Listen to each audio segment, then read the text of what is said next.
Alright, I guess this will be video number 2 for today. And Zoe wants to be on camera. Hey, Pumpkin. So, today, I was thinking a lot about, I had a conversation with a friend a few days ago, and he brought up something that kind of was overlooked in the news, and it was that Donald Trump is working on firing everyone who talked him out of going to war with Iran. Now, I don't know if this has to do with North Korea and South Korea having all these peace talks and things are going good over there. Who knows? But I have a feeling his plan B, especially since Mueller just subpoenaed financial documents from the Trump Corporation. Me and my friends all agree that when it comes close to Trump actually being impeached, he's just going to throw some bombs at somebody and say, oh, they're an asshole, let's go after them. I have a feeling that plan's now going to be Iran. And some people may say, that's not a big deal, who gives a crap, it's Iran.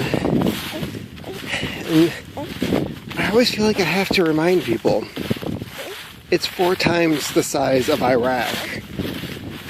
And we couldn't secure Iraq for years. What makes anybody think that we can just roll into Iran and turn it around and flip it into some little Trump country in a few years? Iran is not one of those countries that you can just go ahead and invade. It's why we put the Shah in there. It's why we supported all these dictators until the Ayatollah took over. Because the military option was not on the table. It's still not on the table. And yet we've got a fucktard president that is probably going to use that to take the focus off of him, colluding with Russia during the 2016 election. And if you don't believe that happened, you're not paying any fucking attention. So, yep, Trump, one way or another, is conspiring with the Russians. He himself won't even say that they used chemical weapons in Great Britain to assassinate a former double agent. He will never speak against Russia when it comes to the studies that show, yes, they tampered with our election. And then, to top it off, I definitely believe that there's a PP tape. Have to believe that.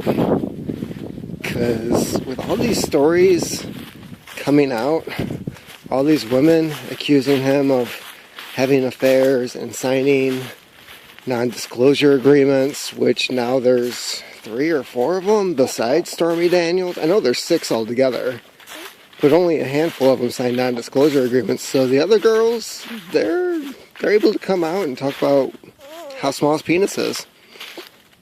And I have this distinct feeling that Donald Trump's penis is going to end up being a meme.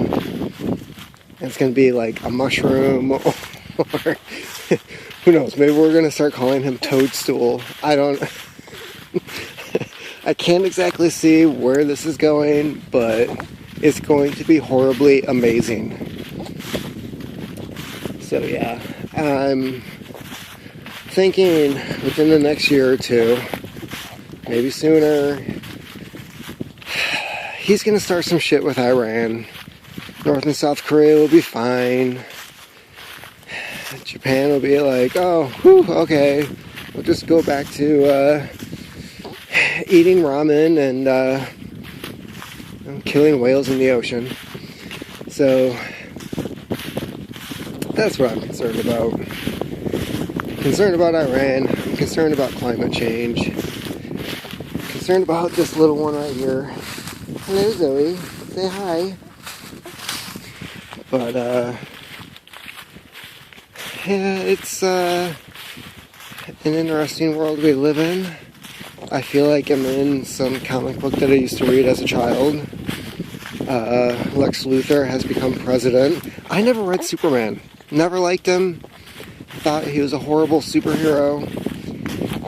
Didn't see the point in somebody who is indestructible and could do everything. I was always a Batman guy. Batman could die. He was cynical, distrusted people. He actually lived in the real world. So that is the extent of my comic book knowledge. Batman, Daredevil, Punisher, you know, the humans who did their best. So in the meantime, you do your best and I'll try to do mine, and maybe we can change this world one person at a time.